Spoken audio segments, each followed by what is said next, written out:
Home prices are going up, but not for the reason you think. The shockwaves are still coming. Spells out the impact to builders and products today. Sure, everyone is talking about inflation, mortgage rates, and inventory shortages.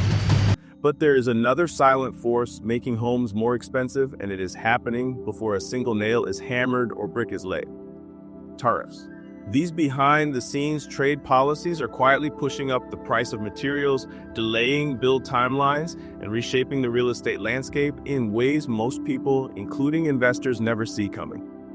So if you are flipping homes, developing rental units, or even just looking to buy a place to live, this might be one of the most important videos you watch this year. Let me tell you a quick story. A few months ago, I was renovating a mid-century duplex. I had my budget, my contractors lined up, and my timeline tight. But out of nowhere, materials like lumber and insulation shot up in price. Cabinets were back-ordered, and the HVAC unit, it was stuck in customs for 3 weeks. At first, I chalked it up to post-COVID supply chain hiccups. But after digging deeper, I realized these price jumps were tied to new tariffs on key construction materials coming from countries like Canada, China, and Mexico. And this is not just my experience. The National Association of Home Builders estimated that tariffs have added more than $36,000 to the cost of building a typical single-family home in the United States. Now imagine what that means at scale for developers, home buyers, and landlords. Step 1, tariffs drive up construction and renovation costs. Tariffs are essentially taxes on imports. When the United States places a 10 to 25% tariff on building materials from abroad, you pay the difference, not the exporter. Here are some real examples. Lumber from Canada slapped with duties over 20%. Steel and aluminum from China and Turkey hit with heavy tariffs. Tile and cabinetry from Mexico and Vietnam taxed and delayed. These are your foundational materials. It is not just the cost, it is the uncertainty.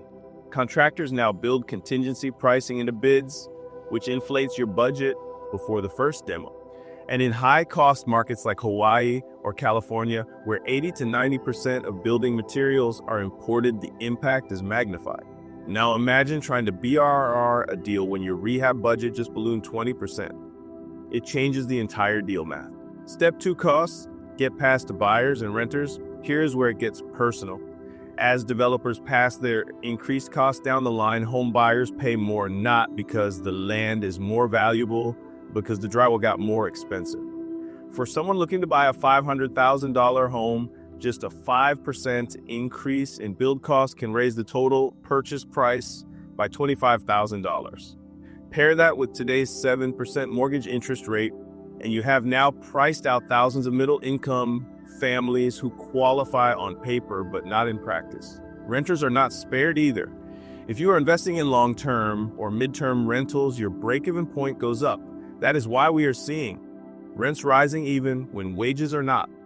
Landlords requiring higher security deposits, and fewer affordable housing options hitting the market. This creates pressure at the bottom of the market, pushing buyers into rentals, into shared living, and developers into a corner. Step 3, the market slows, and so does your exit strategy. Now here is where this hits your bottom line. If fewer people can afford to buy, your projects cost more to finish, your exit window stretches. Days on market go up. Appraisals cannot keep up with rising material costs. And your refi strategy stalls because the property value does not match your increased cost basis.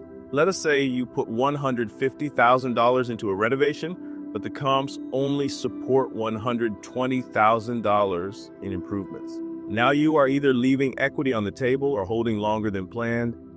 And in real estate, investing time is money. Holding costs stack up. Private money lenders get nervous. Liquidity dries up. What started as a safe flip can turn into a 6-month sinkhole, and tariffs might be the root because you did not see coming.